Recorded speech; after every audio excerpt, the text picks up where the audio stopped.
Some people don't think grass be wet in the morning, but it do. Today, I'm going to recap a 2011 action fantasy film called I Am Number 4. The movie begins at night in a forest where two men are hiding.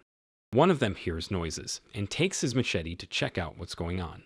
Suddenly, they are attacked by unknown animals. While being chased by the monster, the young man, known as Number 3, tries to escape.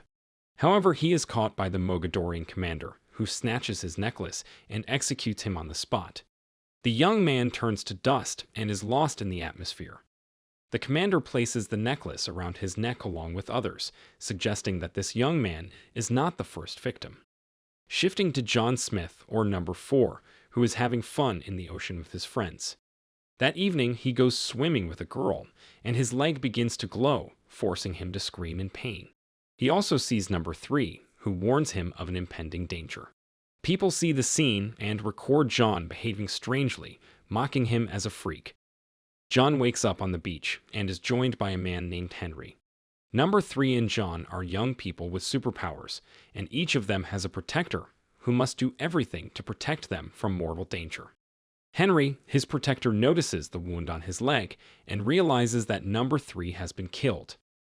As a result, he quickly takes John and departs from the coastal cottage, destroying all photographs with his friends before departing. During the trip, John states that he and 8 other gifted children with superpowers escaped from the planet Lorien after it was invaded by the Mogadorians, or Mog, the bald aliens seen earlier. Since the Mogs must kill the children in ascending order, the scars on his leg indicate that numbers 1, 2, and 3 have been killed.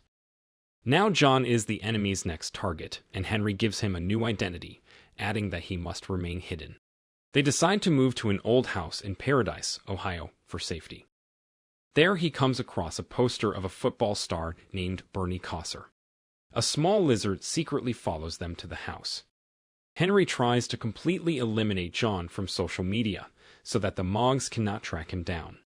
Suddenly, the two are startled by a strange noise outside the house. The lizard turns into a dog. John chooses to keep him and gives him the name Bernie Kosar. Initially, Henry is against the idea, but John says it is just a dog and shows no threat. Later that evening, Henry sneakily hides a mysterious box inside a wall clock, unbeknownst to John.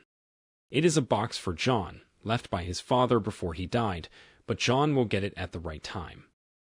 Meanwhile, Number 6 arrives at the bungalow to look for John, but finds no one. She decides to burn it, and after an explosion, the girl turns out to be fireproof. The next morning, John changes his mind and insists on going to school. He swears to be inconspicuous, so Henry hands him the phone and reluctantly lets him go. When he arrives at school, the dog has followed him there. While waiting for his school schedule, he notices Sarah, who is in the principal's office because she has secretly photographed a teacher in the classroom, and he feels attracted to her. The administrative staff orders Sarah to accompany John to his locker. Henry then calls him to check if everything is okay, but he doesn't answer. Mark and his friends approach John and introduce themselves.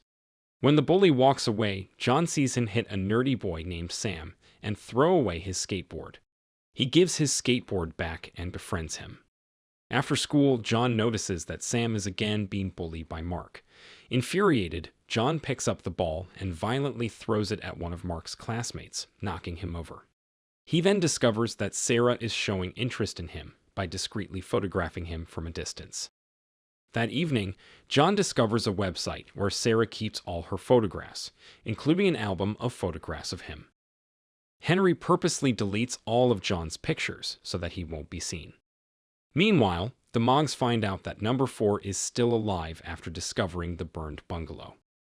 The next day in class, John's palms begin to emit an extremely intense beam of light known as lumen. Henry senses something when he notices the same light in the watch and rushes to the school. Panicked, John flees into the janitor's room and tries to turn off the light. Henry arrives and reassures him, explaining that the light means his superpowers will begin to manifest. Upon his arrival at the mansion, Henry informs him that he will get stronger and faster, and that he must learn to control his powers. Henry tells him that he cannot return to school until he learns to control his powers. Intrigued by the power, he shows it to the dog and then sneaks out of the house through the window. He experiments with his powers, throwing a stone that crosses the ozone layer and performing impressively graceful jumps. In the meantime, the Mog commander buys everything he finds in the grocery store and feeds it to Strange and Massive Beast. Back to John, he unexpectedly meets Sarah on the street and takes her for a walk, during which they notice Sam with his stepfather across the street. She invites him to her home for dinner and introduces him to her family. Her parents tell him that their daughter is very interested in photography and advise them to go to the town's night carnival. After dinner, they go to her room. He discovers her scrapbook, which reveals that the girl doesn't like to be photographed. Unfortunately for him, his dog unexpectedly appears outside the house, barking continuously and forcing him to leave. We see the school bully jealously watching him as he walks away. The next day, Sam questions John about what happened to his hands in class, but he refuses to talk.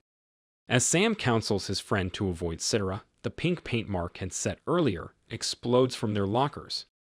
The paint has soiled Sam's image with his biological father, and he gets enraged, throwing himself at the bully. John's palms begin to glow again, but he manages to keep his cool and walks away. While cleaning himself in the bathroom, the nerdy boy tells him about his real father, who was obsessed with aliens and has mysteriously disappeared. Sam claims that aliens have abducted his father. John spots Sarah in the school hallway, but decides to avoid her. Henry, who has been conducting research on Sam's father, visits an old factory where Sam's father conducted tests. There he discovers enigmatic signs on the column and a peculiar glowing rock on the ground known as a locator. Henry takes it home and begins to study it. Meanwhile, John is in his room when he receives an invitation from Sarah to an event. During the Spring Scream Festival, Sarah reveals that she and Mark used to be a couple, and that Mark purposely leaked all his secrets to others after their separation. The two then embark on a creepy carriage ride through the woods. When they arrive at the next area, Hell's Gate, Mark and his friends attack them and begin beating John, while another friend kidnaps Sarah and takes her to Mark. As Sam secretly watches them, John is forced to use his abilities. He eventually rescues Sarah and nearly breaks Max's arm. He accompanies Sarah home and finally gets to kiss her. He realizes that he has become stronger when he breaks a lamppost with the palm of his hand. He visits Sam's house and reveals his true origins to him, confirming that his father was right all along. John warns him not to tell anyone because it might put him in danger, and Sam agrees.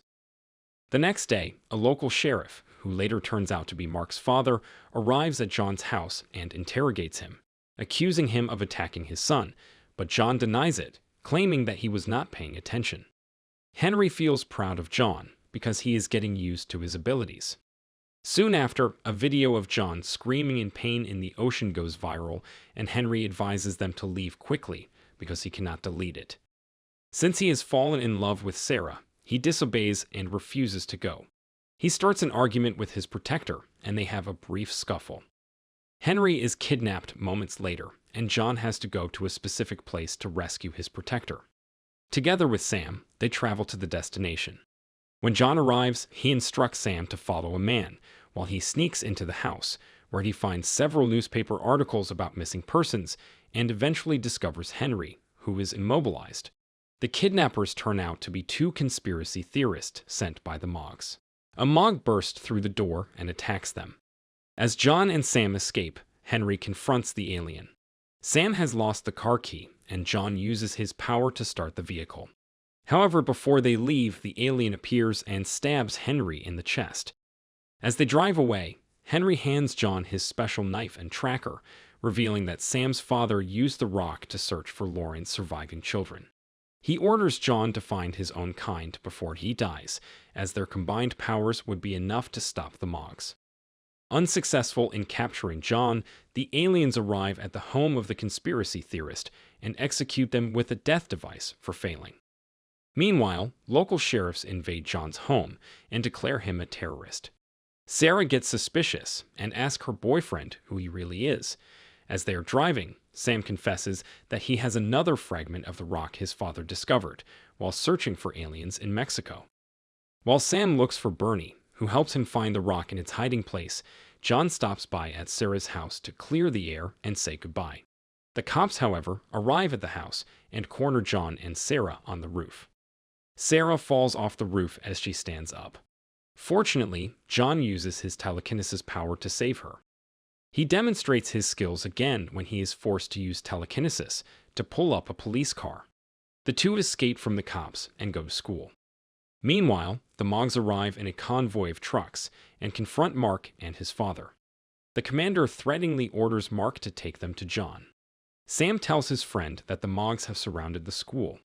As the two try to escape, Number 6, also known as Jane, appears with her special weapon and helps them fight the aliens. A fight begins and Jane uses her quickness to eliminate 2 aliens. The Mogs unleash their flying lizards, and Bernie unexpectedly transforms into a scary monster that frightens Sam. Eventually, the two are reunited, but the monster emerges and wreaks havoc inside the school. A wild Bernie appears and helps John fight the monster, defeating the flying lizard after a long battle, but he seems to be badly injured and eventually transforms back into a sweet dog. Jane, who is struggling, asks John to charge her with his light, and the two proceed to fight the Mog, eventually eliminating it. John, Jane, and Sam run to the soccer field, where the commander and another monster are waiting for them. Thanks to their combined skills, Jane and John quickly eliminate all the guards and nearly kill the commander. Jane, however, is captured by the monster, and John helps her with the lamp. Eventually, Number 4 kills the commander by a huge explosion. Both survive the explosion thanks to Jane's fireproof abilities. The next day, they manage to connect the Blue Rocks and find Lorraine's remaining children. Mark unexpectedly appears and gives John Henry's strange box. Sam joins the team, and John kisses Sarah for the last time. An injured Bernie arrives out of nowhere, and they all flee the town. If you enjoyed this video, don't be shy to hit the like button, and if you disliked it, hit the dislike button twice, just to be sure. It would be best if you watched the whole movie. Thank you very much for watching. Please subscribe for more videos like this.